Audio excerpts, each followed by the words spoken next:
The following program may contain coarse language, violence, nudity, mature subject matter, or scenes which may not be suitable for all viewers. Viewer discretion is advised. All Hit Radio.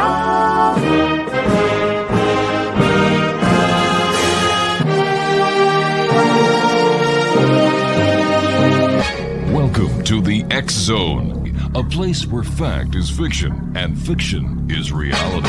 Now, here's your host, Rob McConnell. And welcome back, everyone. My guest this hour is Dr. Susan Shumsky, and she has, authored 20 books in English, released 36 foreign editions, won 43 book awards, and done 1,300 media appearances. Wow. Dr. Shumsky is joining us to talk about her new book entitled The Inner Light, How India Influenced the Beatles. And joining me now is Dr. Susan Shumsky. And Dr. Susan, welcome back to the X Zone. Oh, I'm excited to be here with you this evening, Rob. Thanks for inviting me. Oh, it's always a pleasure having you on the show.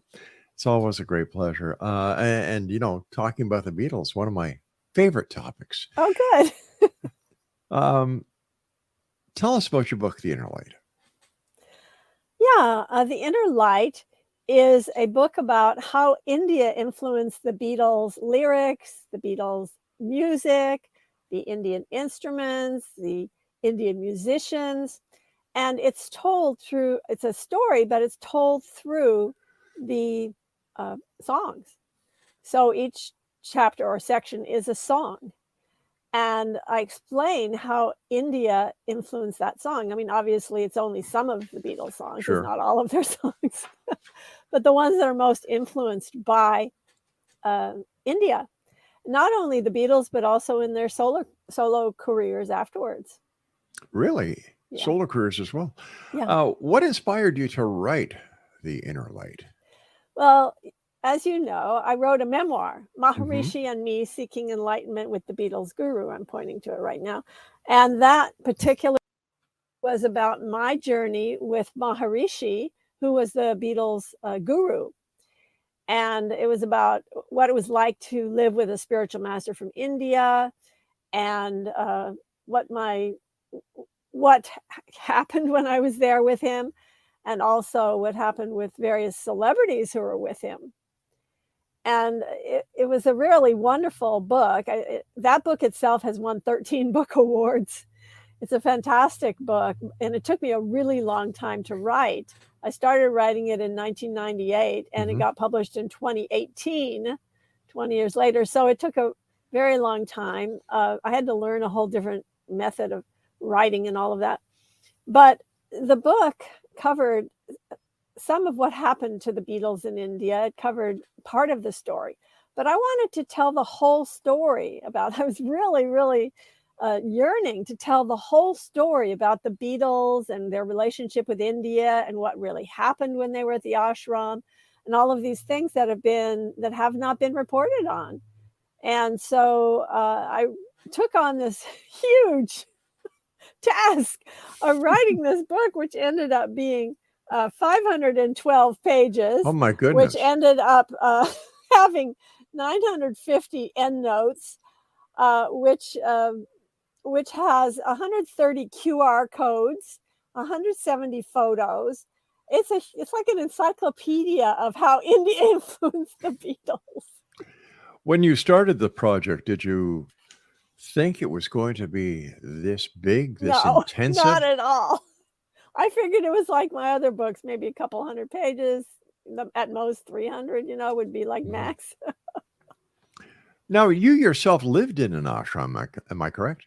I was with Maharishi in his various ashrams for 2 decades, and I was on his personal staff for 6 years. And that was in Europe when I was with him on his personal staff. What was it like? Well, being around Maharishi was really an amazing experience, and I can see why the Beatles were so attracted to him, because we all were. He's a very charismatic figure, extremely happy, laughing, making jokes, giggling all the time.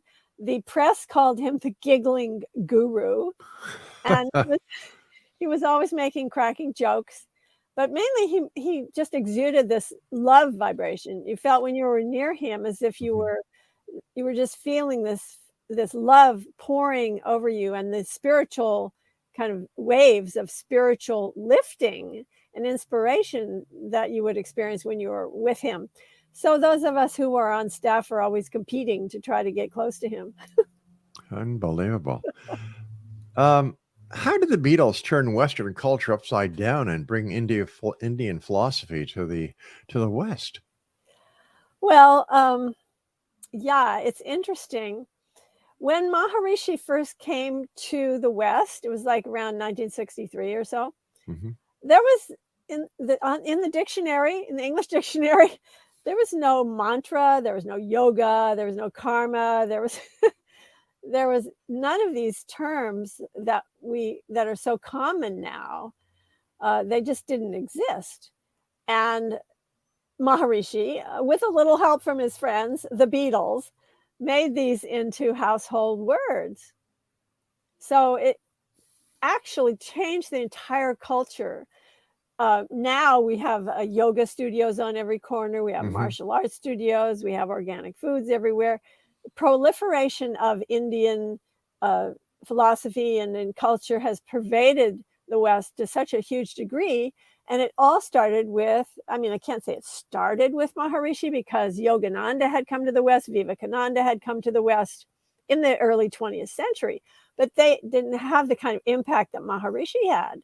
Maharishi actually, during his lifetime, he trained 40,000 teachers, and those teachers taught 6 million people to practice transcendental meditation.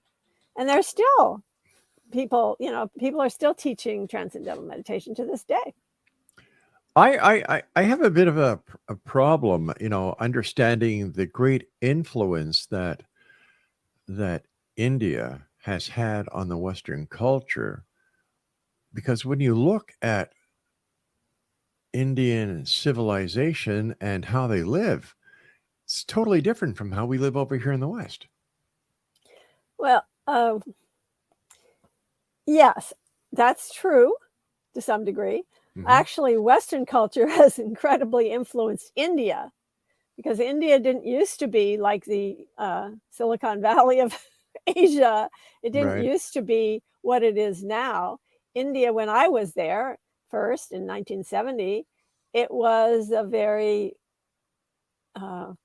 simple, shall we say, kind of civilization. It didn't have all the modern conveniences that we have over here, but it's changed a lot. It's really changed a lot. But why? Because Indians want to be Westerners. That's why they wanted to be prosperous, and they wanted to, and they're very intelligent. Obviously, they're the ones that always win all the spelling bees, and they're incredibly intelligent people. So that's why they were attracted to tech, electronics and computers. Let's turn that question around. Why are Westerners so interested and so drawn in by the Maharishi and transcendental meditation? Yeah, I think that, well, it was the time. It was in the 1960s. There was the whole, we were changing the world. We were pioneers it was a spiritual revolution that was changing the world. And the Beatles were also flower children. They were part of this kind of hippie society that I was a part of. I lived in the San Francisco Bay Area. I was a flower child. We wanted it, the war, really, that Vietnam War really propelled us to be anti-war and to make love, not war, and all the things that we were really interested in experiencing higher consciousness and expanded awareness. And at that time, our gurus were Timothy Leary and Richard Alpert, who later became Ram Dass. And they wrote a book called The Psychedelic Experience. And the psychedelic experience was, it was like how to take an LSD trip. It was based upon the Tibetan Book of the Dead. So it had a tremendous influence. And in fact, when John Lennon found that book and read it, he read it all in one sitting. He was so enthralled by it. And then immediately he wrote that song, Tomorrow Never Knows, which quotes verbatim the psychedelic experience, that book that was written by Leary and Alpert. And that's how their psychedelic years began. Cool. How did the Beatles get involved with TM as well as the Maharishi? What's the story behind that? Well, it was George's wife, Patty Boyd. She saw a very small ad, classified ad in the Times of London. And it was an ad for transcendental meditation, go to this lecture. So she went with her girlfriend, and they learned TM, and they really loved it. They had great experiences. So Patty told George about it, and George said, "Oh, I want my own mantra." So then when they found out that Maharishi was coming to London to speak on August 24th, 1967, at the London Park Hilton Hotel, George got tickets for all the Beatles, and they went, and they were very impressed with Maharishi, and they met him afterwards. The only Beatle that was missing was Ringo, because he was in the hospital with his wife Maureen, who was having a baby at the time. But the other three Beatles met with Maharishi, and they said to him, "We're seeking a highly spiritual experience, and we tried LSD, and that didn't work. It didn't take us there." And Maharishi said to them, "Well, it's laudable that the youth want to have a spiritual experience, but drugs are not the way. And you should learn TM from one of my teachers in London and then become TM teachers." And then they said, "No, we want to learn from you." And George said, "Got any mantras? Want to learn from you." So, all right, we're going to take a little bit of a break here. We're going to have a okay. cliffhanger. So please stand by. Susan Shumsky is our guest, Exo Nation. And the website that we would like to promote tonight is drsusan.org. And we'll be back on the other side of this break. Don't go away. So when we last left Dr. Shumsky, we were talking about the Beatles going to meet the Maharishi in London. Ringo wasn't there. He was in the hospital with his wife with the birth of their child. And the Maharishi basically suggested that the Beatles find a teacher in London, and George says, "No, we want you. I want my own mantras." And take it from there, Dr. Susan. Yeah, George says that he told Maharishi, "Got any mantras?" I don't know if that's really true, but that's what George said. But it's like George. Probably he did say something like that. So Maharishi said, "Okay, I'm going to Bangor, North Wales tomorrow. You can come on the train with me. I'll be teaching a retreat for 10 days up there."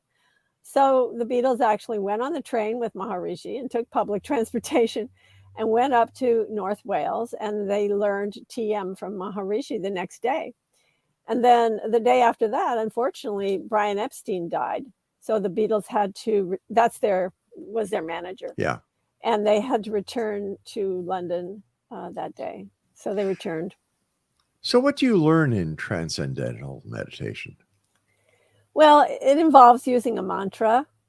And so it's just a method of relaxing the mind and getting quiet and still by repeating this mantra and letting it go, really. Can you give us an example of a mantra? A mantra would be something like maybe Rama, Just the word Rama? Yeah, Rama would be a mantra. So what would you do? Say Rama, Rama? Yeah, you would say it in your mind. You wouldn't repeat it out loud. You say it in your mind, for example. So when you're saying this mantra, what happens? Well, if you follow the instructions, it takes you into a very quiet state. The mind gets really quiet and settled down to a state of peacefulness.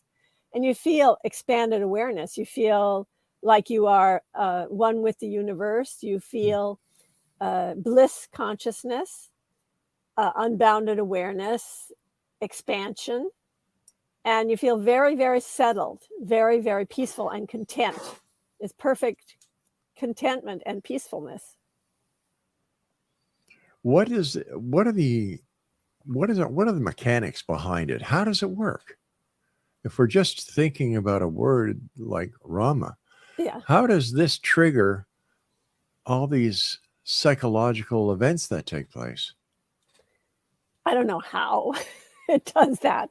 All I know is that it does work. That TM is a viable meditation practice that has been scientifically verified to have all kinds of beneficial effects, including reducing hypertension and peacefulness, and also even academic performance, even reversing signs of aging. All kinds of things have been beneficial in practicing not only TM, but other forms of meditation. And nobody knows how it works. Oh, I don't know. Maybe somebody does. Oh. Well, I don't know. What it does is it takes the mind, when you take the mind down to a peaceful state. Okay, so I'll try to explain. Okay, please. Mind and body are connected to each other. Right. And when you take the mind to a state of peacefulness, the body settles down, the metabolism gets quiet and still, and the body is very deeply relaxed. Yet consciousness remains. It's not like when you're asleep. It's a different state of consciousness. There, in India, they talk about several states of consciousness. They talk about the waking state, the dreaming state, the deep sleep state, and then the transcendental state, which they call turiya, meaning fourth, the fourth state of consciousness. And that fourth state of consciousness is that state of bliss consciousness or expanded awareness that happens when you are in deep meditation.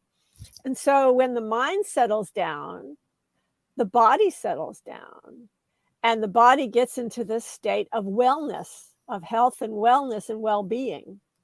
That's the only way I can really describe it, not being a scientist.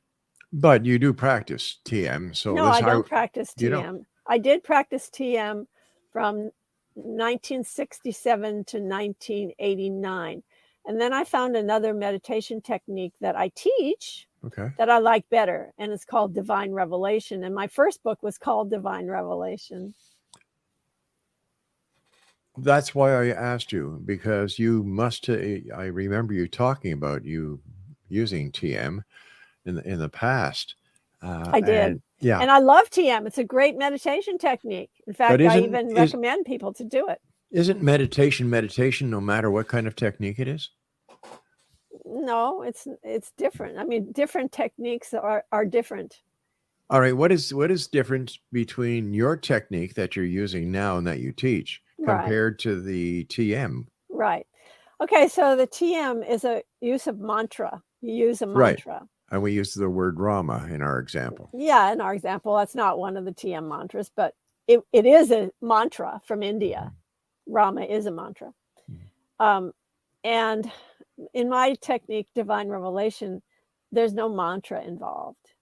It's just about relaxing, getting quiet, settling down, and connecting directly with spirit with a capital S, and receiving inspiration, healing, and wisdom from within. It's about connecting with divine beings, beings of light, deities, angels, archangels, also is part of what I teach with Divine Revelation. So I call it Divine Revelation because it's about receiving divine revelations. Okay. Prior to TM and the other methods that are used to meditate, was meditation ever used in the West, or was this something strictly that was brought over by the Maharishi and other gurus going back to the 60s? That's a fantastic question. I'm so glad you asked that. Yeah, the thing is that in the Christian tradition, they have done a kind of contemplative prayer. They've used prayer in a way that is like meditation, and undoubtedly the monks and nuns in monasteries have been meditating for throughout the centuries. Right. And but the Indian form of meditation, well, I think it was first brought over by Vivekananda between the 19th and 20th century. He came over to the West and began to teach yoga. Yoga meaning union, divine union of individual spirit with universal spirit. And then Yogananda, Paramahansa Yogananda, came over to the West and settled in America. And he wrote a book called Autobiography of a Yogi. And that was very, very popular. It's still an incredibly popular book. And that was a book that was George Harrison's favorite book that he used to give out to everyone. Really? He used to hand out copies of Autobiography of a Yogi to everyone. In fact, so did Elvis. Now that's interesting. Yeah, Elvis Presley. There were a couple of books that were his favorites. One was Autobiography of a Yogi, and another one was called The Impersonal Life, which is a New Thought spiritual book. It was published by DeVores and Company. Speaking about the Beatles, what is the meaning of the song Revolution? Oh, I'm so glad you asked that. So Revolution is about something called the Maharishi effect. So Maharishi used to always say, in order for the forest to be green, the trees must be green. In order for the world to be at peace, the individuals must be at peace. His idea was that if a certain percentage of the population would practice meditation, we could create a peaceful world. And in fact, he proved it. He tried to prove it scientifically. What he did was he sent people, groups of meditators, to crime-ridden areas and to war-torn areas. And then they would do statistical analyses, and they found out that when people meditated together in these large groups, the crime rate would go down, the war would subside, and there would be greater harmony in the atmosphere because people were meditating. And I thought, because I was, grew up in the Cold War and everything, and we were all terrified that an atom bomb was going to fall on our head. Yeah. We were very attracted to this idea of creating world peace.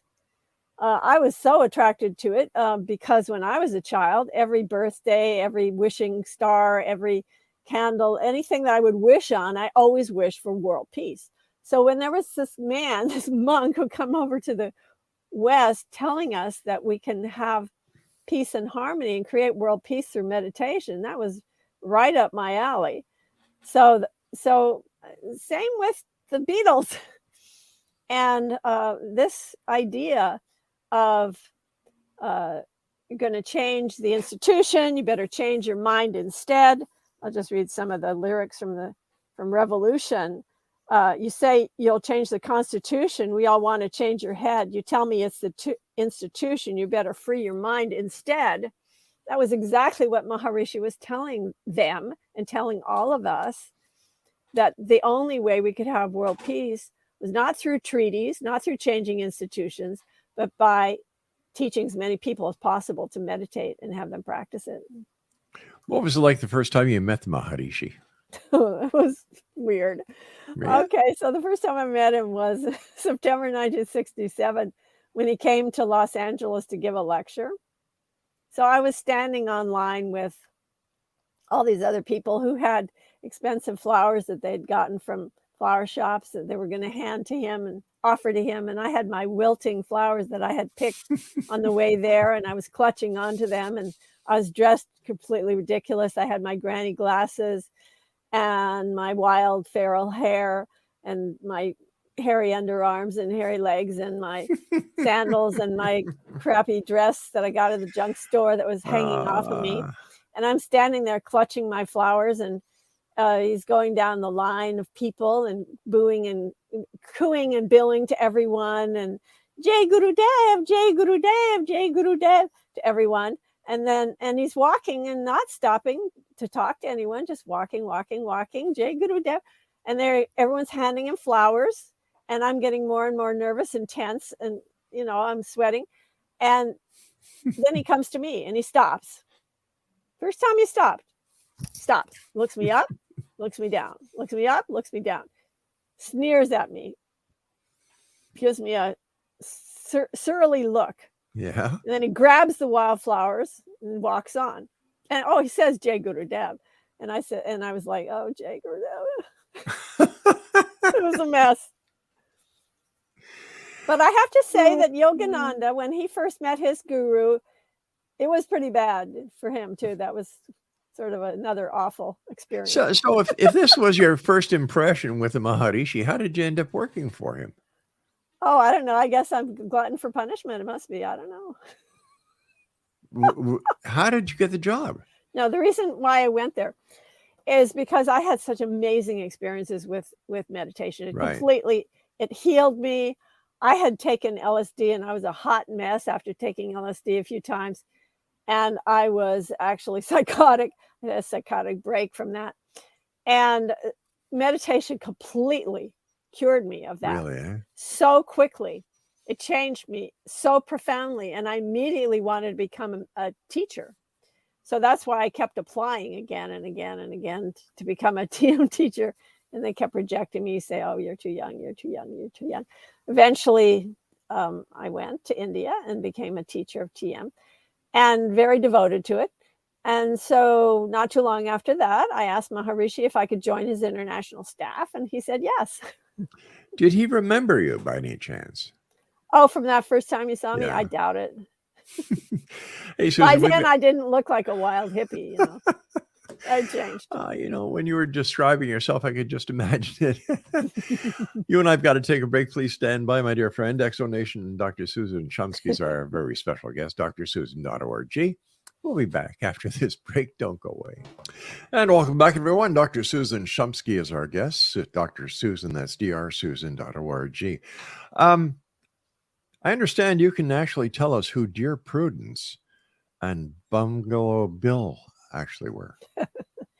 Yeah, Dear Prudence is Prudence Farrow. That's Mia Farrow's sister. Right. They went to the same course in India as the Beatles. They were there at the same time as the Beatles were there. And Prudence, Mia Farrow is a famous actress. Sure. She won Golden Globe. She's, you know, obviously she was married to baby. She was married to Woody Allen. Yeah, and married to Frank Sinatra before that. So they came to India with Maharishi, actually. They flew on the plane with him in 1968, early January 68. And Mia learned TM from Maharishi on the way to India. Prudence had been practicing for a couple years before that. And it had completely changed her life. It was a similar story to mine, only hers was more drastic. She was an addict. She had alcohol addiction, and she had taken so many drugs, and she had really a psychotic break herself. And meditation saved her life. She went to India and she was very, very serious about meditation. You know, Mia just wanted to kind of hang out and read books and stuff. Right.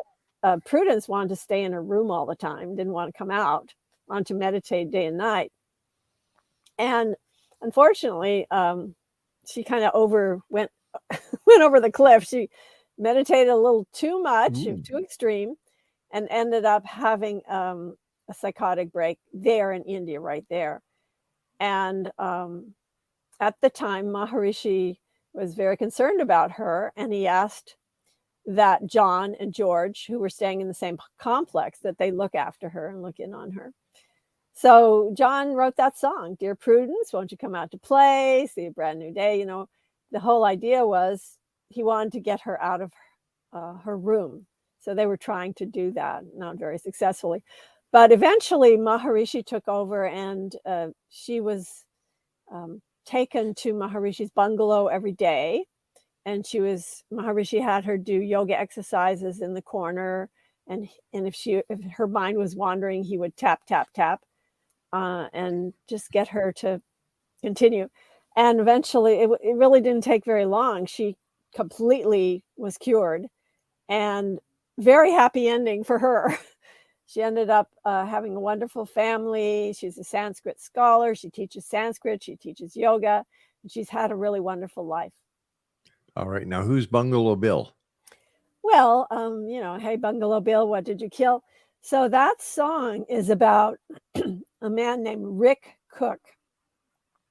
His mother, Nancy Cook de Herrera, was at the ashram taking the class. She was a TM teacher, and Rick came to visit her, but he came mainly to go hunting. He was a hunter. So he went on a safari with his mother, Nancy. They both went on the safari together, and they killed the tiger. Oh. And when they were done killing the tiger, they came back to the ashram to tell of their exploits to the vegetarian Hindu yogi to tell him about their tiger kill. He wasn't too impressed with it. Can't blame him.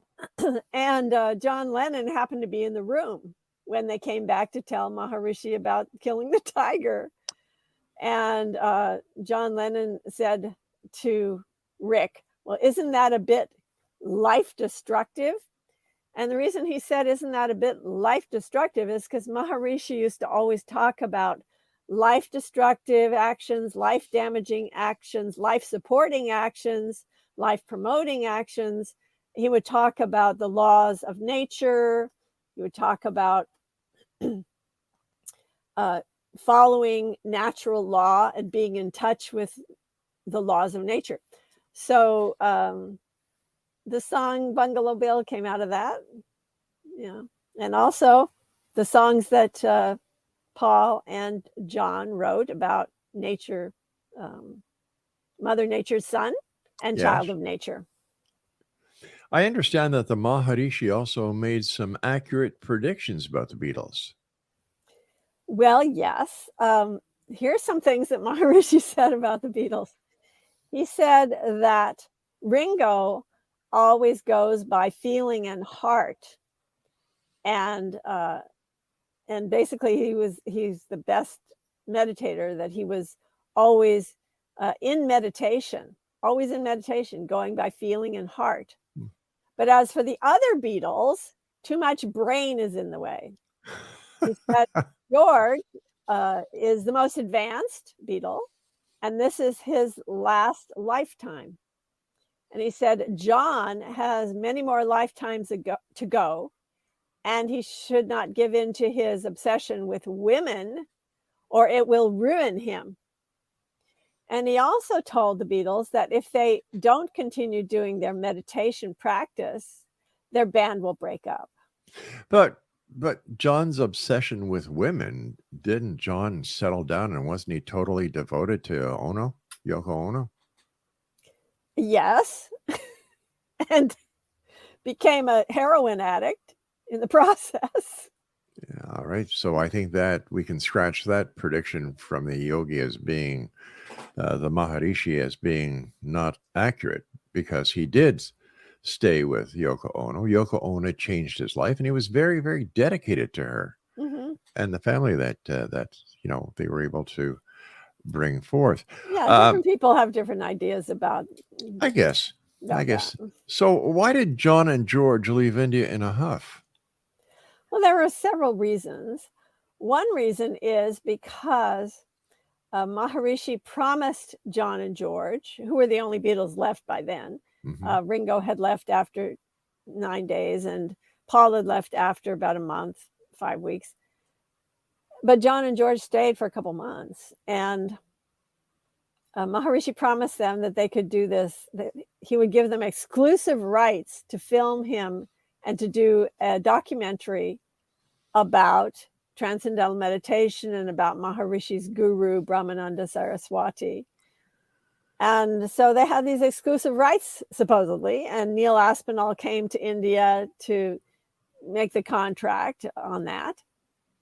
But what happened was, after Neil left, all of a sudden, out of the blue, Charlie Lutz, who was the head of the TM organization in the States, he arrived in Rishikesh in India with a signed contract, a lawyer and a signed contract for 4-star productions to have exclusive rights to film Maharishi for the next 5 years. Wow. And then what happened was, early morning, John is in his bungalow. He opens the door to his bungalow and looks out into the courtyard, and he sees a cameraman and he sees a director who yells, "Action!" Well, this was the 4-Star Productions crew who had arrived in Rishikesh, and they were filming the Beatles without their consent. Oh, So brother. John and George got very angry. They refused to leave their bungalow. They would not go to the lecture hall where the lights and the cameras were set up. And very soon after that, they left. And that wasn't the only reason, though. There was another reason. What was They the other found reason? out that Maharishi had made a pass at one of the girls who was at the ashram. So it looks like the Maharishi used to use his influence not only in transcendental meditation, but in transcendental penetration. That's good, Rob. Transcendental penetration. You can use it. You That's can use it very with, good, yeah. with my company. You and I have to take our final break. Please stand by. This is the X Zone. I am Rob McConnell. Dr. Susan Shumsky is my special guest. Her website, drsusan.org. We'll be right back as we wrap up this hour. So whatever you do, don't go away. Dr. Susan Shumsky is my guest, and we're talking about transcendental meditation. We're talking about the Beatles. We're talking about TM to TP, and we're talking about her new book, The Inner Light. Her website is drsusan.org. First of all, Susan, thank you so much for joining us. It's always a great pleasure talking to you, and congratulations on your new book, my friend. Well, thank you. Did the Beatles ever reconcile with the Maharishi? They tried. John tried. Okay, so Maharishi was in Rishikesh in December of 1969. And John and Yoko happened to go to Delhi at that time. You can check on it. They were there. And they sent a telegram to Maharishi. And Maharishi was sitting in his meeting room with a few people. They were talking about where they would hold the next course, TM course, because the ashram was much too small and they were getting huge numbers of people to start coming to become teachers of TM. And all of a sudden, in the middle of that meeting, the secretary burst in and said, "Maharishi, I have a very important telegram for you." And Maharishi said, "What it is?" And the secretary said, "It's from John Lennon." And Maharishi said, "Who?" And she said, "John Lennon." He said, "Who?" She said, "John Lennon, who was with the Beatles." And Maharishi looked down and looked at her and said, "I do not know a John Lennon." Wow. And then with George tried several times to come and see Maharishi and tried to reconcile. And he wanted to apologize for the problems that the Beatles had caused Maharishi. So he kept calling. And Connie Larsson, who I know, who's from Sweden, who was Maharishi's secretary at that time in the 1970s, he said that George called him, that George Harrison called at least 4 times. And every time Maharishi wouldn't talk to him. And one of the times he said, "Tell him that he's wasting his time with that Krishna organization. And he should do tapas, meaning do austerities, and practice his meditation for a year, and then he can come back to me." But he never let him come back. But what problems had the Beatles caused for the Maharishi? They didn't really cause problems. After the Beatles left, Maharishi was more popular than ever. But he didn't became you incredibly famous? Yeah, that's what I believed. But when you said that George Harrison was calling up the Maharishi to apologize for the problems that the Beatles had caused the Maharishi, because of the fact that they walked out on him and they publicly said that he wasn't he wasn't what he was supposed to be. They publicly denounced him. John did. So how long were the Beatles involved with the Krishna organization? Yeah, well, John was involved very briefly. He allowed Swami Prabhupada, the founder of the Krishna, Hare Krishnas, to stay at his home in Tittenhurst, and several of the Krishnas stayed there for a little while, for a month or two. But George was quite involved with it, probably until his death. He was a devotee of Krishna, definitely. He wasn't really involved with the organization after a while, but he signed the lease for their temple at Bury Place in London.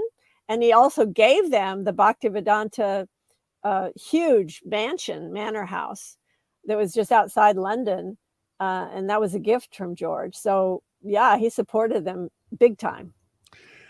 We're running out of time very fast, but I would like to know some of the shocking revelations that you reveal in your book. Well, probably the most shocking revelations is about the women that Maharishi had sex with. Yeah, so that's where we're talking from transcendental meditation to transcendental penetration. Yes. Yeah.